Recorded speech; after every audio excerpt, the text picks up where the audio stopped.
사실 저는 9월 24일 아이패드 미니 6세대를 받을 수 있었습니다. 하지만 저는 그렇게 하지 않았죠. 이유는 뉴욕 여행이 계획되어 있었기 때문입니다. 이게 2달 전부터 계획되어 있었기에 취소할 수도 옮길 수도 없었습니다. 더군다나 새로 나올 아이패드 미니 때문에 온 가족의 여행을 옮길 수는 없었죠. 어쨌든 3박 4일 동안에 뉴욕을 돌아다니며 미국이라는 나라에 대해서 체험을 했습니다. 자유의 여신상을 돌아보며 미국 이민자들의 역사를 둘러보았고, 타임스퀘어를 돌아다니며 낮과 밤 모두 사람들이 끌어넘치는 현장을 경험했으며, 센트럴파크에서 여의도 공원의 확장판을 보았습니다. 이뿐만이 아니었습니다. 맨하탄의 거미줄처럼 퍼져있는 미국의 지하철도 더럽지만 타고 다닐만 하다는 느낌을 받았으며, 뉴욕의 높은 건물들 사이사이로 뻗어있는 하이라인을 거닐며 아현고가의 향수를 경험한 뒤 록펠러 타워에 올라 번쩍번쩍 화려한 뉴욕의 야경을 보기도 했습니다. 마지막 날에는 9.11 참사를 기억하기 위해 건설된 메모리얼 박물관에 방문했는데, 이곳에서는 신기하게도 한글이 보이더군요. 수많은 사람들의 포토스팟인 덤보도 다녀왔죠. 이곳에서는 맨하탄교가 정말 아름답게 보입니다. 이렇게 3박 4일 3명이 뉴욕을 여행하는데 300만원가량이 지출되었죠. 하하하. 여행 한번 하는데 맥북 프로 13인치 최고급 버전을 구매하는 비용보다 비싼 비용을 지불했지 뭐예요. 아이패드 개봉기를 이야기하는데 여행 다녀온 이야기를 하는 이유는 뭘까요?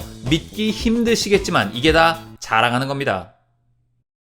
죄송합니다. 아이패드 미니 6세대 개봉기 본격적으로 시작해보자. 영상을 보아하니 아이패드가 아니라 펜을 뜯고 있죠. 본체만 살 수 없어 펜도 구매했습니다. 미니라도 아이패드는 아이패드이니 펜을 사용해보는 것이 필수일 것 같아 129달러를 추가 지출하여 얻게 되었죠. 애플은 참 짜증나요. 어차피 똑같은 펜인데 왜 1세대 2세대 구분해서 사람 짜증나게 하냐 이 말이에요. 이렇게 떠드는 사이에 영상은 이미 박스 개봉을 마쳤군요. 이게 바로 펜그림. 사실 뻘소리는 앞부분 지루하지 말라고 깔아본 나레이션이었습니다. 자, 각설하고 소개 영상 나올 때 환경 운운하길래 아이패드에서도 충전기 빼버리나 했더니, 아이패드는 워낙 배터리 용량이 커서 20W 충전기를 챙겨주었네요. 안도의 한숨이 나왔습니다. 외관을 먼저 보면 버튼의 위치에 변동이 좀 있죠. 전원 버튼은 옮겨지지 않았지만 지문인식 기능을 품게 되었네요. 음량 조절 버튼도 위로 올라갔죠. 그러니까 세로로 들었을 때 위입니다. 일단 먼저 개봉한 애플 펜슬 2세대를 본체에 붙여봅니다. 전원을 켜지 않았기 때문에 아무런 반응이 없죠. 그래서 전원을 켜줍니다. 포장된 지 얼마 안 된 따끈따끈한 녀석답게 충전 잔량은 90% 이상이군요. 초기 메뉴에서 한글로 설정하고 지역은 미국에 있으니 미국으로 설정해줍니다. 그리고 아이폰을 아이패드에 가까이 붙여보죠. 그럼 복잡한 설정을 하지 않아도 빠르게 세팅을 마무리할 수 있습니다. 자, 이제 궁금했던 애플 펜슬 테스트를 해볼 차례죠. 자동 초점이 빌어먹을 손에 맞아 잘 보이진 않지만 애플 펜슬 1이나 2나 반응 속도는 비슷해 보였습니다. 차이가 있다면 손가락을 톡톡 치면 작동하는 단축 기능과 무선 충전 정도? 이게 큰 포인트긴 합니다만 펜의 반응 속도가 별 차이 없다는 건 실망스러운 부분이었습니다. 아이패드 미니는 스피커가 4개가 달려있어서 스테레오로 사운드를 즐길 수 있습니다. 기존 아이패드도 세로로 보면 아주 약하게 스테레오를 느낄 수 있지만 가로로 볼 때 그런 건 없었기에 이 아이패드 미니는 마음에 쏙 들었습니다. 어차피 아이패드 프로와는 격차가 있는 제품이기 때문에 카메라 성능이 썩 좋진 않았습니다만 그래도 시선을 끄는 것이 셀피 카메라였습니다. 1200만 화소라서 뭐 좋을 게 있겠나 싶었지만 광각이 지대로 들어가 있는 느낌이었어요. 화상회의할 때 얼굴을 잘 따라가줄 수 있을 것 같더군요.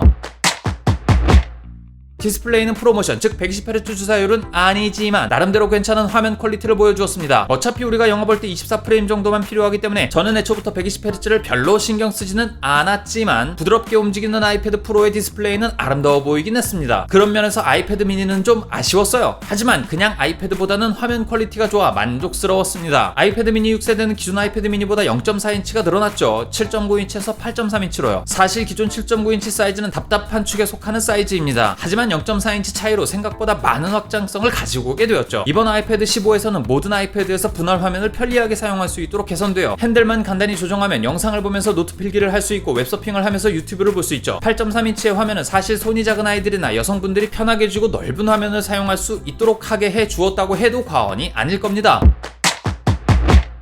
다소 과격하게 이야기했던 지난번 콘텐츠를 곱씹어 다시 생각해봐도 섣불리 내린 판단이라고 생각하지 않습니다. 진짜 애매했던 아이패드 미니를 애매하지 않은 수준으로 끌어올린 버전이라고 생각하기 때문이죠. 직접 만져보니 그래요. 안 그래도 가방 무거워서 뭐라도 하나 줄이고 싶은 마음이 있으셨던 분들이라면 사실 이번 아이패드 미니가 좋은 대안이 될 것이라는 확신이 들더군요. 작지만 큰 화면에 디자인 예쁘고 C타입으로 확장성까지 좋아진 미니는 정말 화면 사이즈를 제외하고는 이제 에어에 꿀리지 않는 모델이 되었으니까요. 화면 사이즈 하나가 13만원짜리 옵션으로 전락 임박해버린 느낌마저 들 정도입니다. 지난번 아이패드 미니 리뷰 콘텐츠에서 가장 많이 들어먹었던 욕이 아이패드 계열에 대한 이해도가 없다는 이야기였습니다. 솔직히 말하면 전문적으로 아이패드를 써보지 않았기 때문에 화면 차이에 대한 사용성에 대해 확신할 수는 없었습니다. 제가 써본 일부 아이패드 제품만 가지고 추론한 내용을 토대로 이야기한 것이기 때문에 부족한 부분은 많았을 거예요. 하지만 실질적으로 아이패드 미니를 만져보고 내린 결론은 필기도 충분히 할 수 있고 작업도 가능하며 엔터테인먼트를 즐기기에도 부족함이 없다는 것이었습니다. 이 0.4인치의 확장이 정말 많은 역할을 한 것이 아닌가 하는 생각을 다시 한번 하게 되었죠. 이제 어떤 아이패드를 구매해야 할지 고민이신 분들에게 당당히 말씀드릴 수 있습니다. 전문가 영역에서 수익 창출을 하며 좋은 퍼포먼스로 클라이언트를 상대해야 하는 사람은 아이패드 프로를, 아날로그 메모를 즐기는 사람인데 무게 걱정 안 하고 시원시원한 화면을 선호하는 사람들은 아이패드 에어를, 10대 학생들이나 무거운 가방 싫어하시는 직장인 여성분들은 아이패드 미니를, 아이패드가 뭔지 잘 모르겠고 어떻게 써야 할지 이제 막 알아보고 싶으신 분들께는 기본 아이패드를 권할 수 있을 것입니다. 라이트하게 게임하고 싶으신 분들도 기본 아이패드로 커버가 가능합니다. 성능이 쩔거든요. 오랜만에 실기기를 구매해서 리뷰해봤습니다. 도움이 되셨길 바랍니다. 여기까지 정곰이었습니다. 언제나 건강하시고 행복한 하루하루 보내시길 바랍니다. 그럼 다음에 또 만나요.